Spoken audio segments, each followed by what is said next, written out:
La fuente de la vida. Un viaje a través de los siglos y la historia de la humanidad.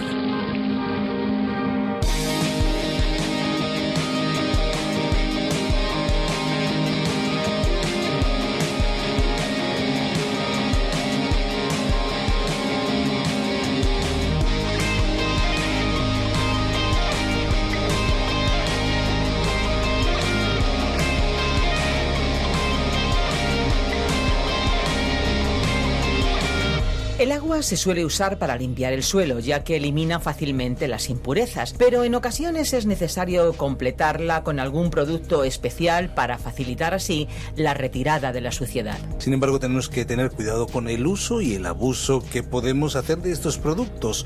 Obviamente, con la mezcla de estos productos de limpieza, el agua pierde su potabilidad, pero no solamente eso, al tirarla al desagüe se va a las plantas de tratamiento. Para facilitar el trabajo de purificación debemos moderar el uso de productos químicos en el agua.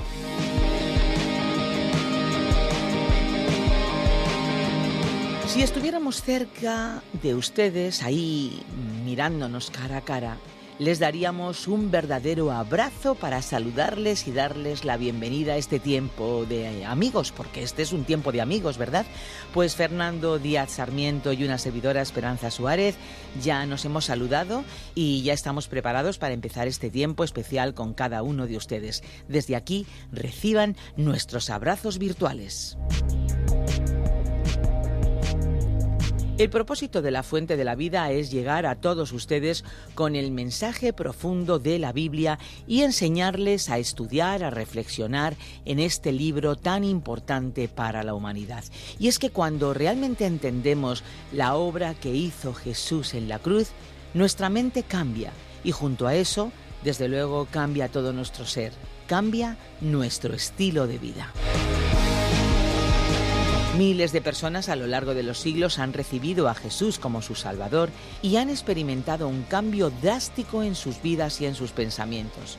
Pues con las reflexiones que llevamos en nuestros programas, les queremos dar la oportunidad de hacer lo mismo y así ser parte de esa Iglesia universal denominada también el Cuerpo de Cristo. Si todavía usted no ha abierto su corazón a Jesús como su Salvador, le animamos a hacerlo.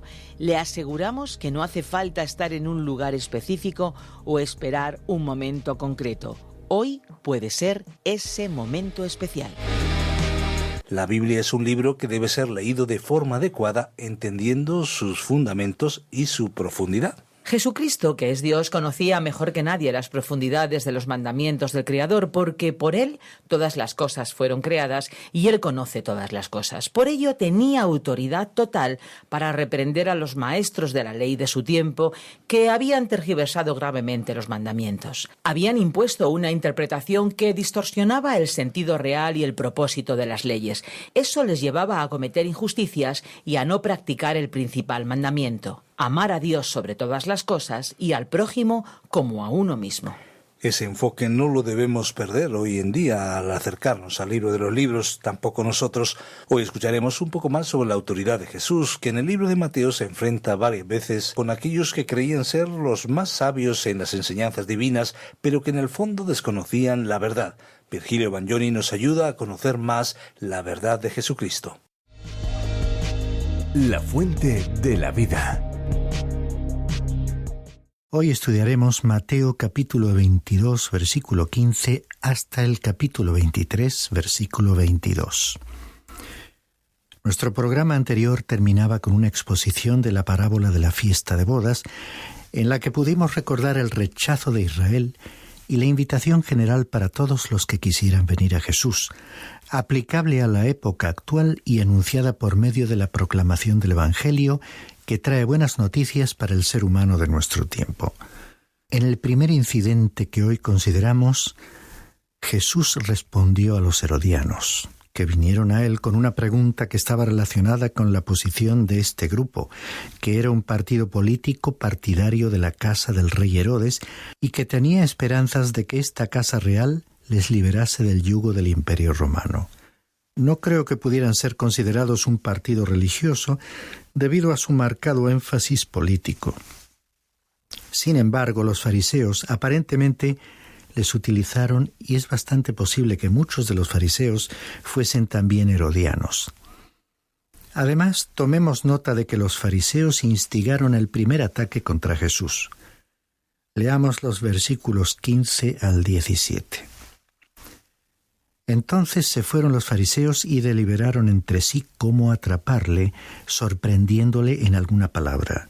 Y le enviaron sus discípulos junto con los herodianos, diciendo: Maestro, sabemos que eres veraz y que enseñas el camino de Dios con verdad, y no buscas el favor de nadie, porque eres imparcial. Dinos, pues, ¿qué te parece? ¿Es lícito pagar impuesto al César o no? Evidentemente no estaban interesados en su opinión, pues tenían su propia respuesta sobre este asunto. Era una pregunta capciosa. Si con su respuesta el Señor hubiera favorecido el no pagar tributo al César, podría haber sido acusado de traición a Roma, que en esa época gobernaba en el territorio de Israel. Si por otra parte hubiera dicho que sí, que se debía pagar dicho tributo, entonces Jesús no podía ser el verdadero Mesías. Así que debieron pensar que le habían puesto entre la espada y la pared. Leamos desde el versículo 18 hasta el 22. Pero Jesús, conociendo su malicia, dijo: ¿Por qué me ponéis a prueba, hipócritas? Mostradme la moneda que se usa para pagar ese impuesto. Y le trajeron un denario, y él les dijo: ¿De quién es esta imagen y esta inscripción? Y ellos le dijeron: del César. Entonces él les dijo: Pues dad al César lo que es del César, y a Dios lo que es de Dios. Al oír esto se maravillaron y dejándole se fueron. Como ellos utilizaban la moneda de curso legal del Imperio Romano, le presentaron en el acto una moneda romana. Y fue entonces cuando Jesús les dio una respuesta sorprendente que iba más allá de una simple respuesta a la pregunta. Además, les dijo que ellos le debían algo al César. Estaban utilizando su moneda, transitaban por los caminos romanos y hasta cierto punto Roma les proporcionaba paz. Por lo tanto, Jesús opinó que debían entregar al César lo que le pertenecía. Pero aún había más. Debían dar a Dios lo que era de Dios. Naturalmente, este incidente reveló que nuestro Señor no cayó en la trampa. Aunque ciertamente le debían algo al César, ello no les liberaba de su responsabilidad ante Dios. Leamos los versículos 23 al 28 que nos relatan cómo Jesús respondió a los saduceos. Ese día se le acercaron algunos saduceos, los que dicen que no hay resurrección, y le preguntaron, diciendo: Maestro, Moisés dijo: si alguno muere sin tener hijos, su hermano, como pariente más cercano, se casará con su mujer y levantará descendencia a su hermano. Ahora bien, había entre nosotros 7 hermanos, y el primero se casó y murió, pero no teniendo descendencia le dejó la mujer a su hermano. De igual manera también el segundo y el tercero hasta el 7º. Y después de todos murió la mujer. Por tanto, en la resurrección, ¿de cuál de los 7 será mujer? Porque todos ellos la tuvieron. Los saduceos no creían en la resurrección y citaron la historia de una mujer que se casó con un hombre que más tarde murió. De acuerdo con la ley del levirato, citada en el libro del Deuteronomio capítulo 25, el hermano de su marido se casó con ella para perpetuar la descendencia del hermano muerto. Pero él también murió, y lo mismo le sucedió a los demás hermanos. En este caso, los saduceos se equivocaron en 2 aspectos que el Señor destacó. Leamos los versículos 29 y 30. Pero Jesús respondió y les dijo: Estáis equivocados por no comprender las Escrituras ni el poder de Dios. Porque en la resurrección ni se casan ni son dados en matrimonio, sino que son como los ángeles de Dios en el cielo. Aquí demostraron su ignorancia en 2 áreas: las Sagradas Escrituras y el poder de Dios. Aquí no dice que aquellos fuesen ángeles. Tampoco nosotros seremos ángeles en el cielo, sino como ángeles, en el sentido de que en el cielo no nos casaremos pues allí no será necesario continuar la descendencia por medio del nacimiento. Ello no significa que un marido y su mujer, que en la tierra estuvieron muy unidos, no puedan permanecer unidos en el cielo si así lo desean. En cualquier caso, ambos tendrán una nueva disposición y seguramente se llevarán allí mucho mejor que cuando estaban en la tierra. Continuamos leyendo los versículos 31 al 33. Y en cuanto a la resurrección de los muertos, ¿no habéis leído lo que os fue dicho por Dios cuando dijo: Yo soy el Dios de Abraham y el Dios de Isaac y el Dios de Jacob? Él no es Dios de muertos, sino de vivos. Al oír esto, las multitudes se admiraban de su enseñanza. Esta debió resultar una declaración arrolladora. ¿Qué les sucedió a los que habían muerto anteriormente? ¿Y Abraham, Isaac y Jacob? Ellos fueron sencillamente trasladados de la tierra a otro lugar. No están muertos, sino vivos. Y lo mismo es cierto de tus seres queridos que están con Cristo y esperando por ti en el cielo. En el próximo párrafo leeremos acerca de cómo Jesús respondió a los fariseos. Jesús había hecho callar a los herodianos y a los saduceos, y los fariseos habían estado observando a Jesús y a esos dos grupos. Los fariseos eran un partido religioso político. Querían que el reino de David se estableciese en el poder para liberarse de Roma. En cuanto a la restauración del reino, podían unirse con los herodianos, pero como partido religioso se oponían a los saduceos. Los fariseos podrían compararse hoy con el sector conservador del cristianismo actual y los saduceos con el sector liberal. Como los otros dos grupos, los fariseos se dispusieron a hacer caer a Jesús en una trampa. Fue así que enviaron a un representante experto en la ley de Moisés que le formuló una pregunta muy interesante. Leamos los versículos 34 al 40. Pero al oír los fariseos que Jesús había dejado callados a los saduceos, se agruparon, y uno de ellos, intérprete de la ley, para ponerle a prueba, le preguntó: Maestro, ¿cuál es el gran mandamiento de la ley? Y él le dijo: Amarás al Señor tu Dios con todo tu corazón y con toda tu alma y con toda tu mente. Este es el grande y el primer mandamiento. Y el segundo es semejante a este: amarás a tu prójimo como a ti mismo. De estos dos mandamientos dependen toda la ley y los profetas. En su respuesta, el Señor Jesús no escogió ninguno de los 10 mandamientos. Fue muy claro y exacto en su respuesta. Estos dos mandamientos resumían, en realidad, la totalidad de la ley de Moisés. El primero resumía la primera sección de la ley y el segundo, la que le seguía. Si los fariseos hubiesen sido honestos, debían haber reconocido que no podían salvarse por medio de la ley y que necesitaban un Salvador. Y precisamente en aquellos momentos, el Señor Jesús, el Salvador, se encontraba casi bajo la sombra de la cruz. Realmente, al referir estos mandamientos a nuestra vida, tendremos que reconocer que estamos alejados de la presencia de Dios. Este capítulo finaliza con el encuentro en que Jesús formuló una pregunta a los fariseos, que seguramente se habían reunido para intentar colocarle en una situación difícil. Pero Jesús se les adelantó y tomó la iniciativa. Leamos los versículos 41 al 46. Estando reunidos los fariseos, Jesús les hizo una pregunta diciendo: ¿Cuál es vuestra opinión sobre el Cristo? ¿De quién es hijo? Ellos le dijeron: de David. Él les dijo: entonces, ¿cómo es que David en el Espíritu le llama Señor, diciendo: dijo el Señor a mi Señor, siéntate a mi diestra hasta que ponga a tus enemigos debajo de tus pies? Pues si David le llama Señor, ¿cómo es él su hijo? Y nadie pudo contestarle ni una palabra, ni ninguno desde ese día se atrevió a hacerle más preguntas. Jesús aquí citó el Salmo 110, versículo 1, culminando con una pregunta incisiva y que tiene grandes implicaciones. Nuestro Señor dijo que David fue el autor de este salmo, que lo compuso guiado por el Espíritu Santo y que lo escribió sobre el Mesías. Repitamos la pregunta. Si David le llama Señor, ¿cómo es él su hijo?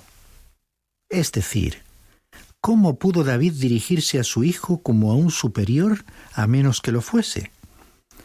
La única respuesta lógica a esta pregunta es el nacimiento virginal de Cristo. Jesús era el hijo de David, pero era más grande que David. Un hijo de David no podía ser más eminente que David, a no ser que hubiera un elemento extraordinario introducido en la línea de su descendencia que diese lugar a la llegada de un hijo más grande y destacado. Los relatos del nacimiento sobrenatural de Jesús ofrecen la única respuesta satisfactoria. El Señor de David entró en la línea de David, como lo explicó el ángel a la Virgen María, según el evangelista Lucas, capítulo 1, versículo 35. Respondiendo el ángel le dijo: El Espíritu Santo vendrá sobre ti, y el poder del Altísimo te cubrirá con su sombra. Por eso lo santo que nacerá será llamado Hijo de Dios. En conclusión, él era más grande que David porque era el Señor de los cielos. El Señor estaba presionando a los fariseos para que se enfrentasen con la verdadera cuestión y le reconociesen como hijo de David y como Señor de David. Pero este asunto dio por terminado el enfrentamiento verbal con los líderes religiosos, que ya no volverían a enfrentarse con él. Habían decidido su muerte y se dispondrían a actuar para conseguir su propósito. El hecho de que no hubiesen podido responderle constituyó una de las principales pruebas de su deidad. Hemos llegado al capítulo 23 de Mateo, versículos 1 al 22. En cuanto al tema, diremos que Jesús advirtió a la multitud contra los escribas y fariseos, contra quienes pronunció graves advertencias. Y Jesús, además, lloró sobre Jerusalén. Este capítulo marcó el fin de los enfrentamientos entre el Señor Jesús y los dirigentes religiosos. El Señor advirtió a las multitudes sobre ellos y luego les denunció en términos inequívocos. Nunca pronunciaron los labios del Señor palabras tan cáusticas para una condenación implacable. En el próximo párrafo veremos que Jesús advirtió contra los escribas y fariseos. Leamos los versículos 1 al 3. Entonces Jesús habló a la muchedumbre y a sus discípulos diciendo: Los escribas y los fariseos se han sentado en la cátedra de Moisés, de modo que haced y observad todo lo que os digan, pero no hagáis conforme a sus obras, porque ellos dicen y no hacen. Esta denuncia pública de Jesús tuvo lugar en el templo, que era la fortaleza de sus enemigos. Estos se habían colocado en una posición de autoridad y controlaban las escrituras del Antiguo Testamento. Habían usurpado lo que no tenían derecho a usurpar. En cierto sentido, ocupaban la misma posición que muchos hoy en día a quienes la gente acude para escuchar una interpretación de la verdad. Hemos escuchado un triste comentario sobre la inconsecuencia de aquellos maestros. Continuamos leyendo la descripción que Jesús hizo de ellos en los versículos 4 al 12. Atan cargas pesadas y difíciles de llevar y las ponen sobre las espaldas de los hombres, pero ellos ni con un dedo quieren moverlas, sino que hacen todas sus obras para ser vistos por los hombres. Les gusta llevar en la frente y en los brazos porciones de las Escrituras escritas en anchas tiras y ponerse ropas con grandes borlas. Aman el lugar de honor en los banquetes y los primeros asientos en las sinagogas, y los saludos respetuosos en las plazas, y ser llamados por los hombres Rabí.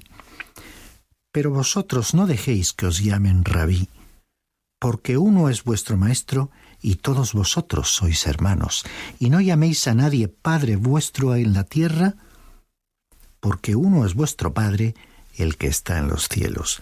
Ni dejéis que os llamen preceptores, porque uno es vuestro preceptor, Cristo.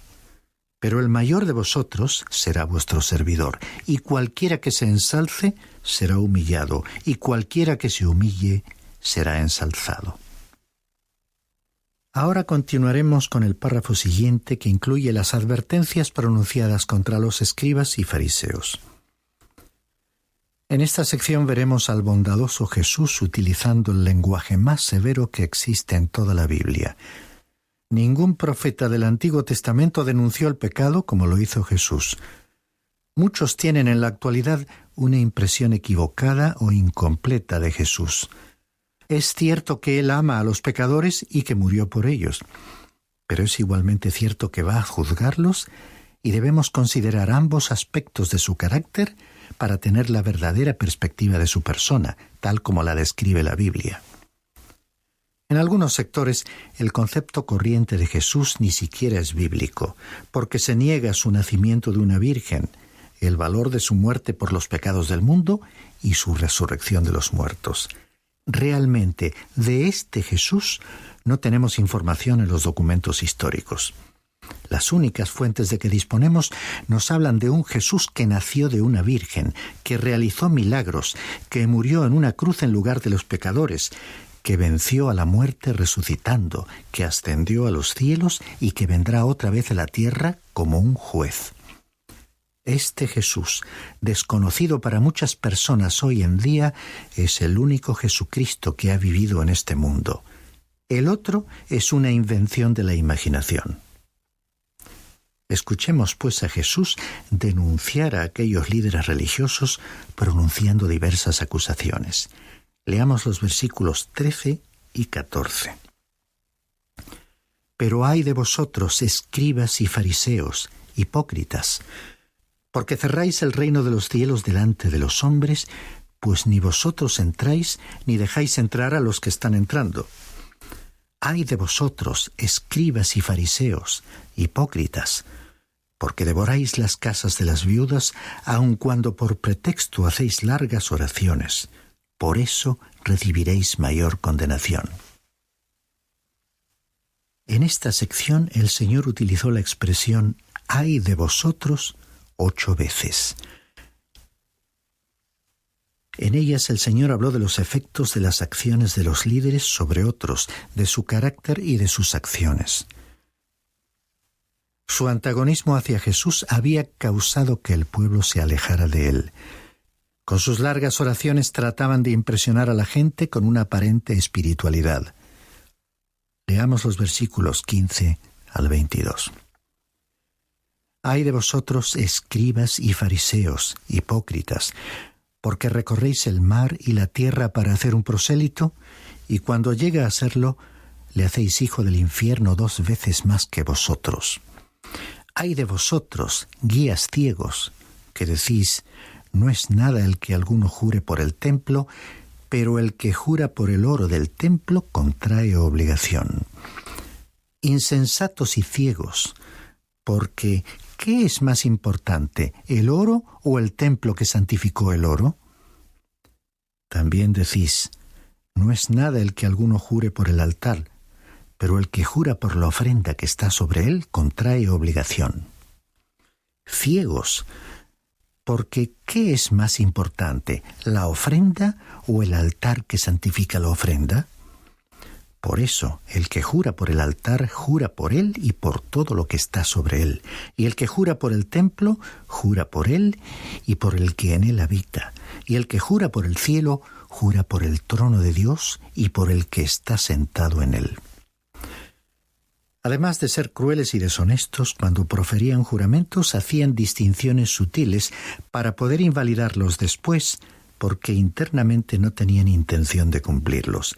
Hilaban fino y colocaban el énfasis en las cosas materiales antes que en el propósito espiritual para el cual tales cosas debían ser usadas. Terminamos, pues, nuestro programa de hoy con este lenguaje tan severo de denuncia de la religiosidad falsa, basada en la ostentación y en las apariencias, y que Dios condena. En nuestro próximo encuentro continuaremos con estas enérgicas declaraciones de Jesús que contrastan con su afectuosa invitación a todos aquellos que hoy quieran venir a Él para recibir la salvación, con un corazón sincero y humilde.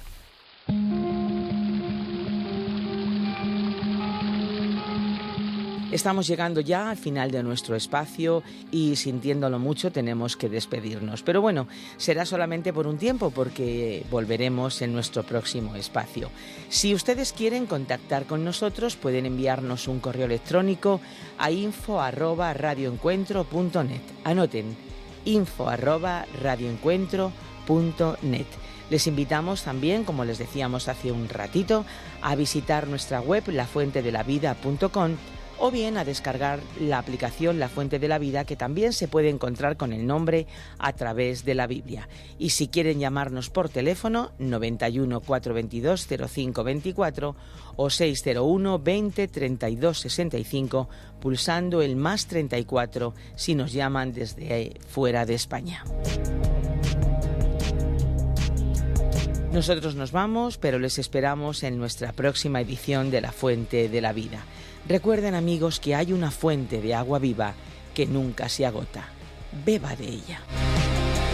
Muchas gracias por ver este vídeo. Suscríbete al canal si aún no lo has hecho y activa las notificaciones para no perderte las novedades de La Fuente de la Vida. ¡Te esperamos! Este ha sido un programa de Radio Transmundial producido por Radio Encuentro, Radio Cadena de Vida.